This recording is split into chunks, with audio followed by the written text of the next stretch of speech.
Meu nome é Cíntia Morales, eu sou filha da Aida Machado Domingos e hoje eu vim aqui para falar um pouco da história da minha mãe. Ela não está conosco fisicamente, porém ela foi um grande orgulho aí para nossa cultura, uma pessoa que batalhou muito e conseguiu várias conquistas. A minha mãe, ela teve uma infância em Ponta Porã, onde ela nasceu. Eles eram de família bem humilde, família numerosa, como era naquela época. Meus avós também muito humildes, então não tinham oportunidade de estudo. Ela sempre foi interessada, sempre teve vontade de estudar, porém as crianças faziam ali só o primário e logo com 12, 13 anos ela já foi trabalhar de babá, porque precisavam ajudar em casa. Assim que cresciam não tinham condições de continuar os estudos. E assim ela passou a adolescência em Ponta Porã e depois, quando ela tinha lá por volta dos seus 20 e poucos anos, ela decidiu vir para Campo Grande para procurar melhores chances de emprego. E chegando aqui, ela trabalhou na farmácia São Bento, na época foi caixa lá, mas sempre alimentando aquele sonho de um dia ter a oportunidade de retomar os estudos.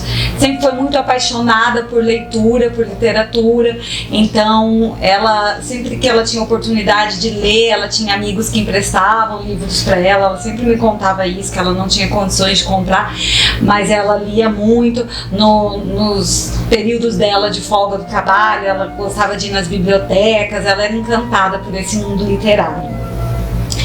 E aí depois ela conheceu meu pai, ele é advogado, ela foi até ser secretária dele, os dois se apaixonaram e se casaram. E aí nesse período ela começou a se interessar mais ainda pela cultura, primeiramente pelas artes plásticas. Ela também pintava, fez vários cursos com Roberto Iga, que hoje é um artista nosso renomado, e depois, logo em seguida, também começou a se interessar pela literatura, a escrever. O estilo dela sempre foi um estilo, ela gostava muito de escrever poesias, contos, sempre falando de amor. Ela acredita em amor. Ela acreditava que o amor é o que cura o mundo, é o que nos move, é o que faz as pessoas serem melhores. Então ela adorava escrever poesias. E aí ela escreveu o seu primeiro livro, que chamava Catarina, Garra de uma Mulher, e meteu a cara. Era uma coisa assim, quando ela escreveu esse livro, tinham poucos lançamentos. Eu não me recordo agora o nome, mas da editora que lançou, era uma editora daqui mesmo, e eles estavam iniciando com isso, e ela foi e fez o livro dela, fez o lançamento. Eu lembro que encheu de gente, foi um dia assim de muita alegria para ela, e porque era menina, né, do interior, que sempre teve aquele sonho, que nem teve muita oportunidade de estudo, e ela conseguiu realizar esse sonho de ser uma escritora. Posteriormente, ela fez a faculdade de Direito, porque ela queria ter essa formação.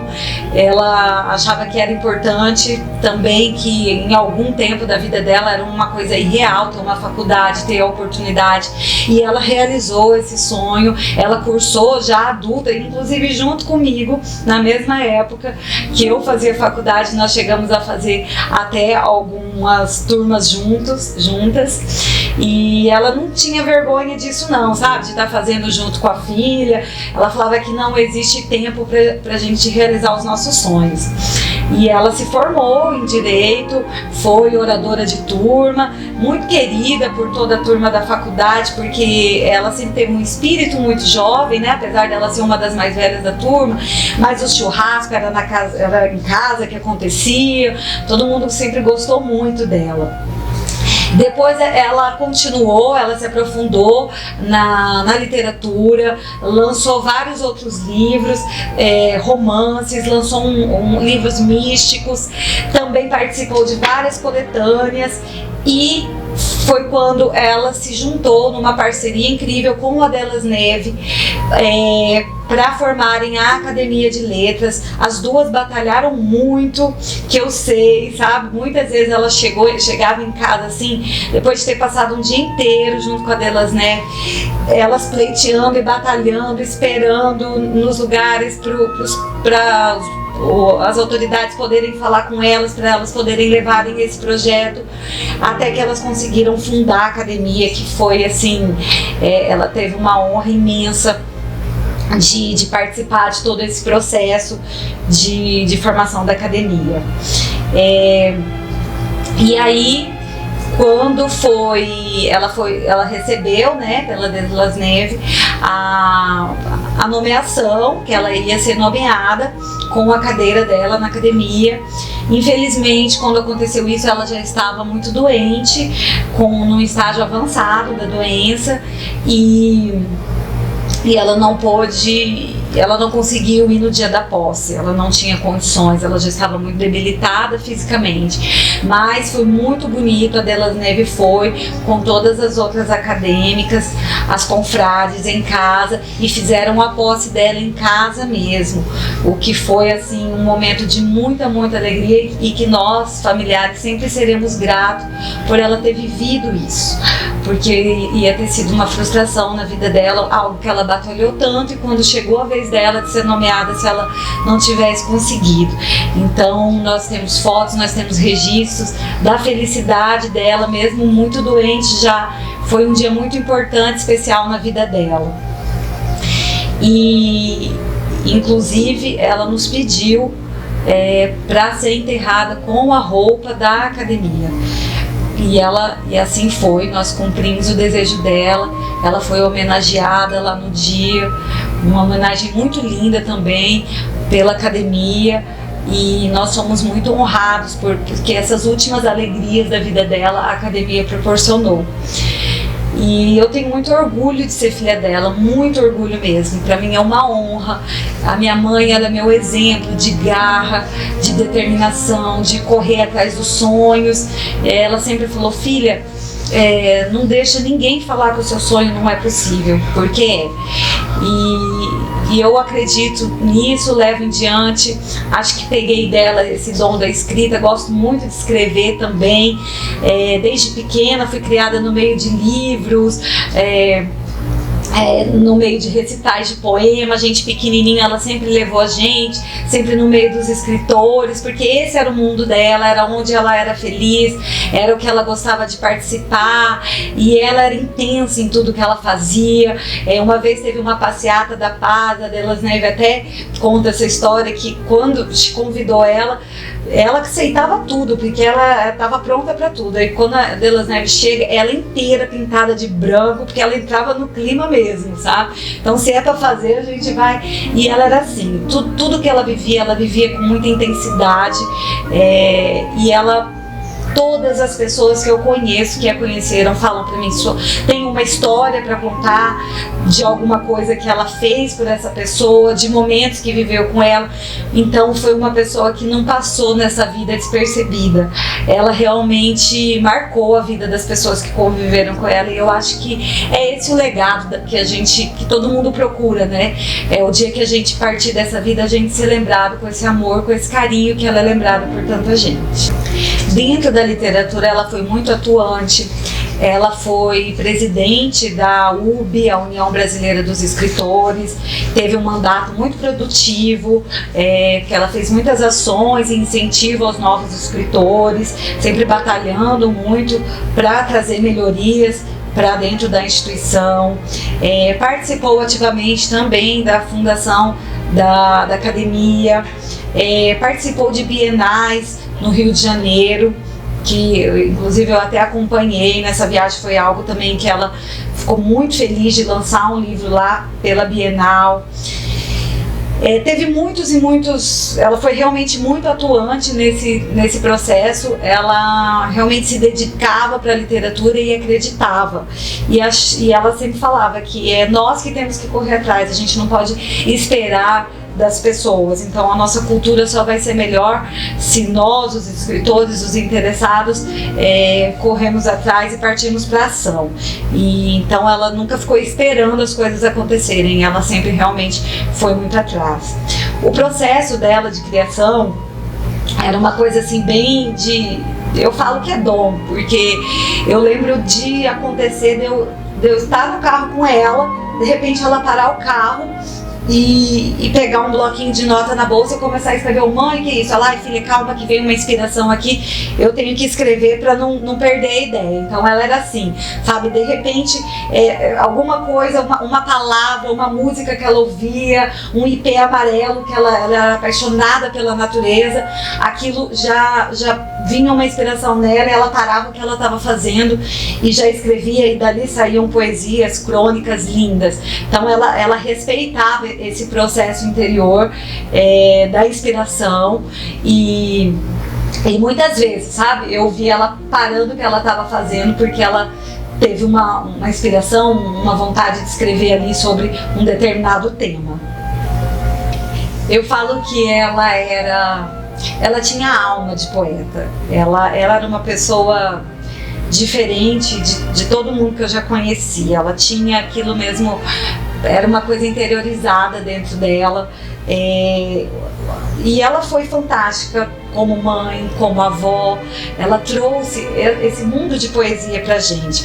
Uma vez eu cheguei, eu tinha deixado meus filhos pequenos com ela, e olha que eu cheguei, ela estava em cima do telhado com eles. Eu quase morri. Mãe, pelo amor de Deus, o que você está fazendo aí com essas crianças? Vocês vão cair. E ela, filha, a gente veio ver as estrelas mais de perto. Bem coisa de poeta mesmo, né? Imagina se as crianças não foram enlouquecidas por uma avó dessa.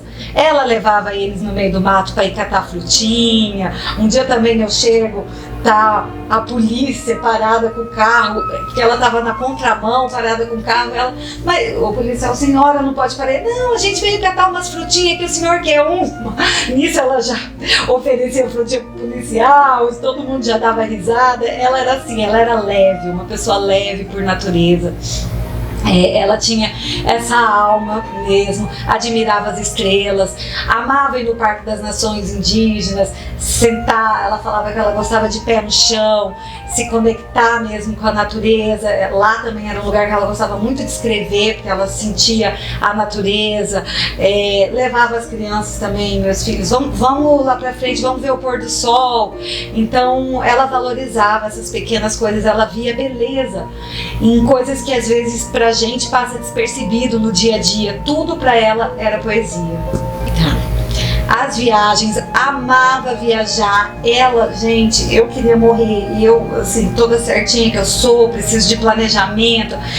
Ela falava, filha, vou viajar, não sei onde eu vou ficar, não tem dinheiro, mas lá eu dou um jeito. Eu falava, mãe, como que você vai fazer isso? E ela dava, chegava lá, ela conhecia alguém, ela já se hospedava, ela tinha amigo em todo lugar, todo mundo oferecia hospedagem pra ela se virava, sabe? Ela ia no hotel, ali ela já pegava o café da manhã, ela já colocava a banana na bolsa. Ela dava um jeito para tudo, amava viajar, conheceu quase o mundo todo nessas. E se não tinha companhia, ela ia sozinha, chegava lá, ela fazia amizade. Até hoje tem pessoas que falam pra mim, eu fiquei no quarto com a sua mãe, às vezes em congressos da literatura, ou também das joias. Ela também trabalhava, vendia semi-joias. E essas pessoas me contam assim, essa semana uma amiga dela falou, eu tive a oportunidade de ficar no quarto com ela, e Cíntia, foi uma experiência incrível, o que eu aprendi com ela, com a espiritualidade dela. Então ela era apaixonada por viagens, ela ia mesmo, na condição que existia, ela não ficava presa a planejamentos, tal. Ela tinha oportunidade, ela ia, e ela vivia recebendo convite, porque as pessoas adoravam ela como companhia de viagem. Na ocasião da posse dela da academia, que foi realizada na casa dela, ela falou para Dedê, agora eu já posso morrer porque eu sou imortal. Para vocês verem a importância desse momento na vida dela. E ela estava certa, porque realmente essa cadeira será para sempre dela, a cadeira número 3 da academia. e houve essa cerimônia em que eu e meu irmão estivemos presentes, muito linda e muito emocionante, onde ela realmente foi imortalizada ali, é patrona da cadeira número 3, e foi um momento pra gente de grande emoção, porque ela realmente conseguiu se tornar imortal.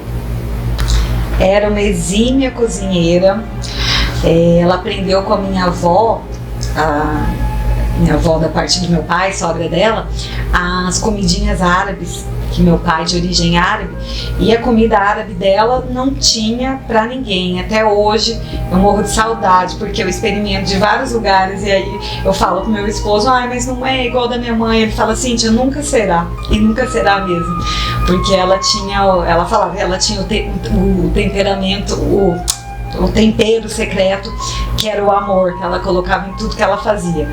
E todo mundo falava das comidinhas dela, tanto a comida árabe, tudo que ela fazia era muito gostoso. Chás também, ela adorava chás. Então as crianças, qualquer coisinha que tinha, eu sei um chá que vai ser bom para eles, já vou fazer. Ela era dona dos chás, adorava fazer festas, comemorar os aniversários dela. E ela mesma cozinhava, sabe? Ela cozinhava porque ela também gostava de ouvir os elogios das pessoas depois da comida dela. Saía no campo para colher flores, para decorar as mesas. Então as festas dela eram uma delícia, todo mundo adorava participar, porque assim, tudo simples, mas organizado com muito amor. Eu lembro, uma ocasião já na doença dela, ela bem debilitada e eu mal, né, vendo ela naquela situação, e eu falei, mãe, eu não quero ficar sem você. E ela falou assim, filha, o amor nunca morre. E ela estava certa, mas eu só fui ter a dimensão disso mesmo hoje, depois que ela se foi, porque eu vejo que ela continua viva nas flores que ela gostava, que quando eu vejo eu lembro elas, nas frases que ela falava para mim e hoje eu repito para os meus filhos, nos livros delas que as pessoas continuam lendo. Então tudo que ela plantou de amor, isso realmente não morre, e ela continua presente e viva dentro da gente e dentro desse legado que ela deixou. Eu acho que se ela estivesse aqui hoje, aqui no meu lugar, fazendo esse documentário como eu gostaria, ela deixaria essa mensagem para as pessoas que estão assistindo, que é uma mensagem de amor, de fé, de esperança, de você lutar pelo que você acredita. Ela que sempre foi uma pessoa à frente do seu tempo, uma pessoa que não se deixou abater pelas dificuldades. Ela sempre acreditou, sabe, que ela chegaria lá, e ela chegou. Ela sempre plantou amor e ela continua sendo lembrada por esse amor, mesmo não estando mais presente fisicamente.